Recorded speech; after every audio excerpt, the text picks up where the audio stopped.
이 표를 보면 배꽃이 저온 피해를 받아 죽어버린 경우 꽃 피해 수준에 따라 그해 최종 생산량을 예상할 수 있습니다. 꽃이 최고 50% 죽었다면 생산량은 10% 감소하게 되고 꽃이 최고 90%가 죽었다면 생산량은 평년의 80%까지 감소하게 됩니다. 자료를 보시면 2018년에 배에 저온 피해를 입었고 그때 착과율별 다음에 착과된 과실 특성을 볼 수 있습니다.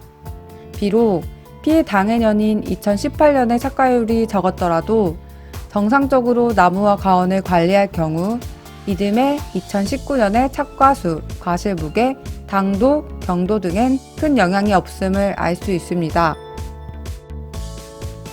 개화기 배꽃이 저온 피해를 입었을 때 피해 정도별로 이후 신초 자람 특성을 보면 꽃 피해율이 높을수록 도장성 가지 발생이 많고 신초 길이가 길어지는 경향입니다. 그러나 신초 정지 시기는 꽃 피해율이 높고 낮음에 따라 큰 차이를 주지 않았습니다.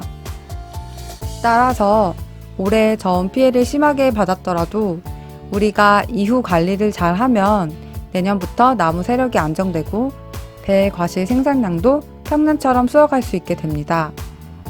그러면 저온 피해로 열매가 없을 경우 우리는 어떻게 배 과수원을 관리해야 할까요? 열매 속기, 순따기, 배수, 간수, 웃거름 주기 등 토양 관리와 병해충 관리 순서로 설명하도록 하겠습니다. 제일 먼저 열매를 속는 시기를 늦춰서 최대한 많은 과실이 착과되도록 해야 합니다. 구체적으로 봉지 씌우기 전 6월 상순까지 늦춰서 열매를 솎아야 합니다. 착과가 너무 안 되었을 경우에 상품성이 낮은 과실도 착과시켜야 합니다. 나무의 세력을 유지시켜야 하니까요. 일반적으로 열매를 솎을 때 검은별 무늬병이나 붉은별 무늬병의 병든 과실은 1차적으로 솎아야 합니다. 그리고 기형과 소가, 유채가는 일반적으로 적과하는 대상이지만 과실이 없을 경우 이들도 솎지 말고 남겨둬서 봉지를 씌워야 합니다. 착과가 불량할 경우 나무 세력을 유지하고 내년도 꽃눈 현상과 안정적 착과를 돕기 위해서는 착과된 열매를 잘 유지해야 합니다. 이 경우 한 개 단가지에 최고 2개까지 착과시키되 단가지 군의 경우 인접한 단가지에 과실을 착과시켜 봉지를 씌웁니다. 보통 과실이 인접하여 착과되면 과실이 커지면서 복숭아 순나방과 잎마리 나방류의 피해를 입기 쉬운 단점이 있습니다만 가능하면 착과수를 늘려서 너무 자라는 것, 즉 영양 생장이 과도하게 진행되지 않도록 해야 합니다. 순따기는 5월 상순부터 가급적 빨리 실시하도록 합니다. 우선 결과지 등쪽과 아래쪽에서 무성하게 자라는 것을 대상으로 순따기나 신초 속기를 해줍니다. 이렇게 하면 나무 전체적으로 햇빛을 잘 받을 수 있어서 과실 품질이 좋아지고 꽃눈이 잘 만들어져서 이듬해 좋은 과실을 달 수 있는 열매가지를 충분하게 갖추게 됩니다. 가지 묶기, 가지 유인에 대해서 설명합니다. 가지 옆쪽에서 발생한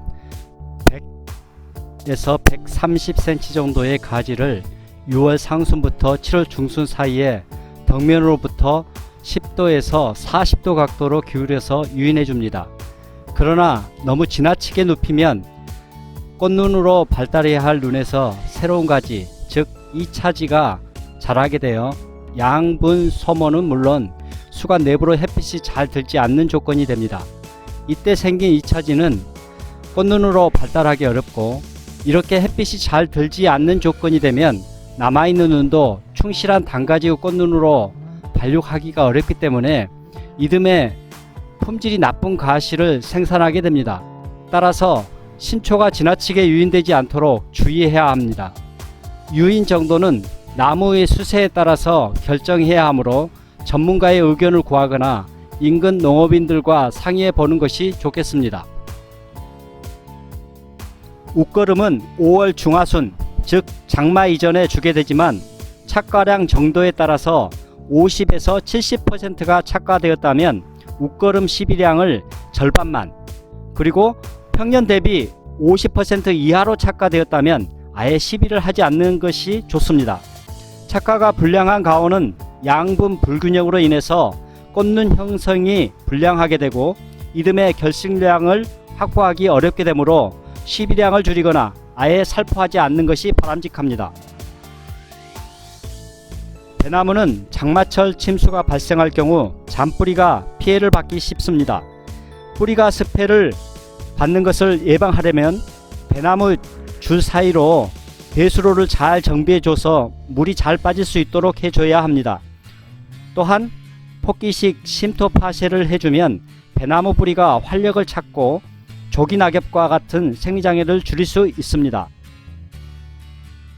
일반적으로 5월에서 6월 생育초기와 8월에서 9월 과실 비대기에 가뭄이 있을 경우에 관수가 절실하게 필요합니다.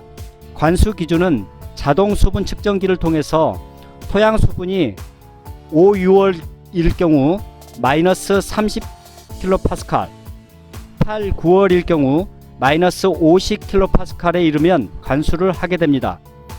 자동 수분 측정기가 없을 경우 10에서 15일간 20에서 30mm 정도의 비가 오지 않았다면 관수를 꼭 해줘야 합니다.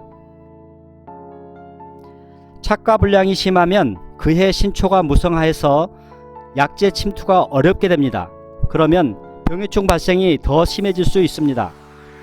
검별 무늬병, 붉은별 무늬병, 복숭아 순나방, 깍지벌레 등은 예측 정보와 직접 현장에서 예찰하여서 적기에 방지하는 것이 매우 중요합니다. 병 방지에 있어서 누적 강수량과 비오는 기간을 고려해서 감염 위험 수준을 아는 것이 필요합니다. 이런 정보가 없이 주기적으로 방지하는 것은 피해야 합니다. 해충의 경우 직접 관찰하거나 예측 모형을 참고하여 방제를 하되 과실이 없는 경우라면 깍지벌레와 꼬마 배나무의 중심으로 방제를 하는 것이 좋습니다.